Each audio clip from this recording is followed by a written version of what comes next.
Hello everyone, welcome to our new video. And before I get started, standard disclaimer, this is not at all a buy or sell recommendation. मैं बहुत कम किसी stock के बारे में direct इस तरह बोलता हूँ, but based on my empirical study and deep analysis जो जब भी बोलता हूँ तो डंके की चोट पे ही बोला है, चाहे वो पहले जोमेटो हो एट इट्स लो, सारे जितने शाणे थे सब फंड मैनेजर्स, म्यूचुअल फंड, बड़े बड़े rating agencies including Credit Suisse, Crisil, Citibank and God knows, मतलब सारे जेपी मॉर्गन इंक्लूडेड सब बोलते थे जोमेटो 50 रुपये पे क्या करेगा. Well, I am happy to say conviction pays off and I told, जैसे वो रैपर्स बोलते हैं ना, this will work means this will work at 50, 60, 70 rupees, 80 rupees, 90 rupees. 90 rupees से भी जोमेटो डबल हुआ है, माइंड यू. खैर, again please consult your financial advisor and don't take my call. I am just sharing my analysis.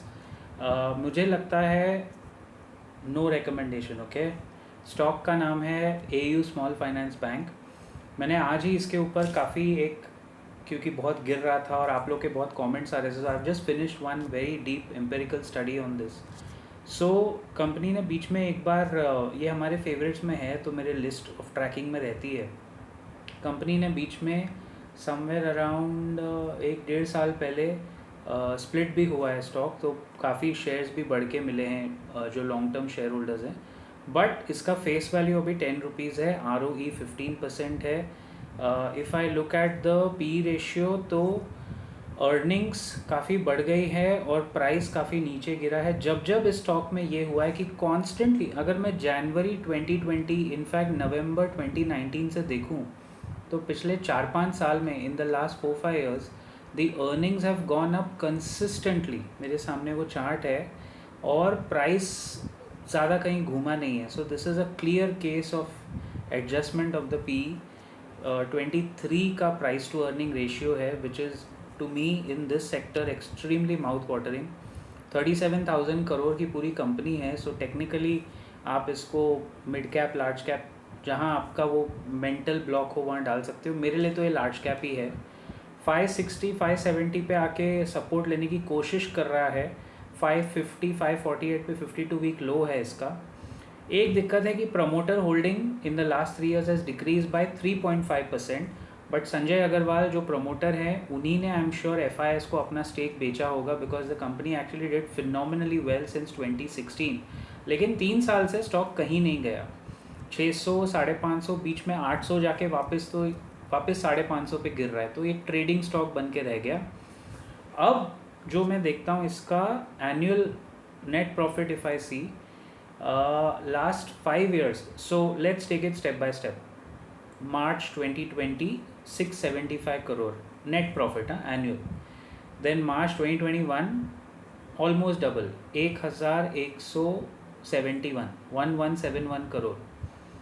Then March 2022 थोड़ा dip आया, 1130, सिर्फ 40 करोड़ का dip annually. March 2023 1428 crore, 1428. And trailing 12 months 1589 crore, 1589 crore, 1589. तो कहने का मतलब ये है कि EPS बढ़ रहा है, कंसिस्टेंट है. और ये सब होने के बाद फिर ये स्टॉक गिरा क्यों, जब 800 रुपये तक चला गया था जनवरी में? ऐसा क्या हो गया that AU bank fell down by more than 30% ही गिर गया. अभी के भाव पे तो 30% करेक्शन हो गया, जो बहुत बड़ा ही माना जाएगा. सो प्रॉफिट ग्रोथ बहुत अच्छी रही है. थोड़ा प्रॉफिट ग्रोथ में कमी आ रही है. स्टॉक प्राइस तो बिल्कुल परफॉर्म ही नहीं किया 3 साल से, which is a great sign. देखिए, अच्छी कंपनी बुरा time, good company in a bad time, great time to enter for me. मैं इसमें अपनी SIP शुरू कर रहा हूँ, मतलब न्यू SIP, लेकिन मैं किसी को रेकमेंड नहीं करूँगा क्योंकि ये कोई लमसम वाला स्टॉक नहीं है. मुझे पता है कहाँ जा रहा है, पास्ट एक्सपीरियंस से. Another thing is the promoters, Sanjay Agarwal, उसी पे पूरे मार्केट को भरोसा है विद दिस कंपनी एंड उसी के भरोसे चल रही. Now March, just note this point, March 2020 FIIs का स्टेक है AU बैंक में 28%. March 2021 FIIs 32%. March 2022 FII is 34%, March 2023 FII is 39%, and अभी दिसंबर 2023 तक के आंकड़े हैं मेरे पास, मतलब बढ़ ही गया होगा, बट मार्च टू मार्च ही देखा, दिसंबर 2023 में FII फ्रॉम 39% टू 41%, 41%, ऑलमोस्ट, मतलब आधी कंपनी फॉरेन इंस्टीट्यूशनल इन्वेस्टर्स के हाथ में। और ये कौन है major stake holders? FII, small cap world fund जो बहुत बड़ा नाम माना जाता है, 4.79% उनके पास है। नोमुरा इंडिया इन्वेस्टमेंट फंड के पास 2.25% है। कमास इन्वेस्टमेंट्स के पास 4.03 है। And I think most of them are pension fund. Government of Singapore के पास भी 1.2% है। और ग्लोबली ये पेंशन फंड्स और इस तरह के फंड्स में है। देखिए, जब पेंशन फंड कोई कंपनी में अपने पैसे डालते हैं ना, और जब गवर्नमेंट्स, सॉवरेन गवर्नमेंट्स अपने पैसे डालती है किसी कंपनी में, यू रियली थिंक कि वो लोग एक, जैसे गवर्नमेंट ऑफ सिंगापुर है, वो AU बैंक का 1% ऑफ द कंपनी ऐसे ही उठा के बैठेगी और 30% स्टॉक डाउन है तो वो बेच देंगे? आपको सीरियसली लग रहा है ये चीज़ होगी? Think about it and put it in the comments. तो वो एक पॉइंट है। FIIs as of today are 41%। प्रमोटर्स के पास कम है, 25% है। मैं मानता हूँ ये थोड़ा मेरे कंफर्ट जोन से कम है, लेकिन वो इसीलिए है भाई शेयर्स तो उसी उतने ही है ना, उसी में से जाएगा। Promoters have 25%, FIIs 41%, DII domestic institutions के पास है 21%, और सबसे कम टोकरा है रिटेल इन्वेस्टर्स के पास। Again this will work. क्यों? ये मैंने वैसे हनी सिंह से सीखा, मुझे अच्छा लगा उसका स्टाइल। This will work. क्यों मैं ऐसा बोल रहा हूँ गाइज? क्योंकि रिटेलर के पास अगर एक स्टॉक सबसे ज़्यादा होता है तो वो डंप किया हुआ स्टॉक होता है। If the retailers have maximum then it has been dumped. Here look at the stakeholders यार, all stakeholders are major FIIs and DIIs। अच्छा, DIIs मार्च 2020 में डोमेस्टिक इंस्टीट्यूशनल इन्वेस्टर्स के पास 15% था, मार्च 2021 में 20% हुआ, मार्च 2022 में 18% थोड़ा उन्होंने बेचा, और मार्च 2023 में 20.62 वापस आ गए, दिसंबर 2023 में 20.81। मतलब DIIs ने और FIIs ने दोनों ने अपनी होल्डिंग सिग्निफिकेंटली बढ़ाई है। FIIs की होल्डिंग तो पिछले 4 साल में 60% से बढ़ गई है, 60% उन्होंने इतना फेथ दिखाया। आपको सच्ची में लगता है गोरे लोग अपना 5,000 10,000 करोड़ इंडिया में अगर इस कंपनी में डालेंगे और कंपनी 30% करेक्ट हो गई है, आपको लग रहा है वो बेच के भाग जाएंगे 41%? सवाल ही पैदा नहीं होता। No way in hell. सो ये सब चीज़ें मेरा कॉन्फिडेंस बहुत बढ़ाती हैं। Now the company has challenges, ऐसा नहीं कि चैलेंजेस नहीं है। क्या चैलेंज है भाई? लास्ट क्वार्टर में 2 क्वार्टर से थोड़ा प्रोविजनिंग ज़्यादा करना पड़ रहा है। So they might have had credit card defaults, credit card loans थोड़े उनके सरपास हो गए होंगे। एक तो RBI भी, I am sorry to say, but RBI, you are the perfect Kattappa for this Baahubali and all NBFCs who are Baahubalis. उसका एक ही कटप्पा है हमारा RBI।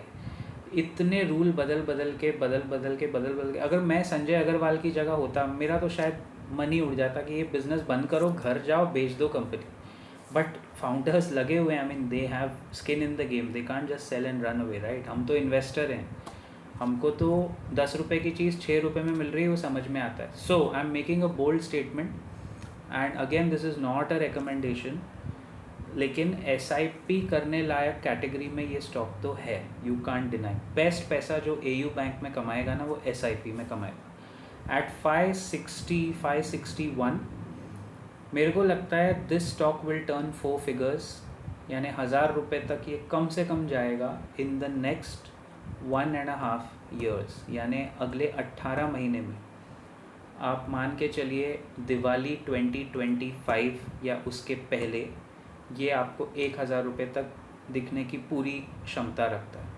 और यही सब रीजंस उसके पीछे हैं, because good company bad time, अच्छी कंपनी ख़राब समय, low price, that is the time you entered IRFC, that is the time we enter Tata Elxsi, that is the time we will probably enter Tata technologies. उस पर भी ऐसा video बनाऊंगा अगर आपका फीडबैक अच्छा आया, ये लंबा वीडियो है। That is the time we pick Zomato at 50, 60, 70 every price. That is also the time we pick Geo Financial Services, and that is also the time when I had pointed out a lot of other companies including Saksoft जो काफ़ी ऊपर जाके अभी वापस नीचे आ गई, मैंने आपको बताया था वो, और इसी तरह की. बट ये जो है, ये जो अभी मौका दे रहा है ना, ये मेरे ख्याल से possibly once in a lifetime opportunity है. एंड आप ये वीडियो सेव करके रखो. It is timed, it is dated today. So Diwali 2025, a year and a half, 18 to 19 months from now, we are looking at minimum, और ये मैं सब कम कम बोलता हूँ, 1000 rupees. It is not a lump sum stock. ये परफेक्ट SIP कैंडिडेट है. See you in the next video guys.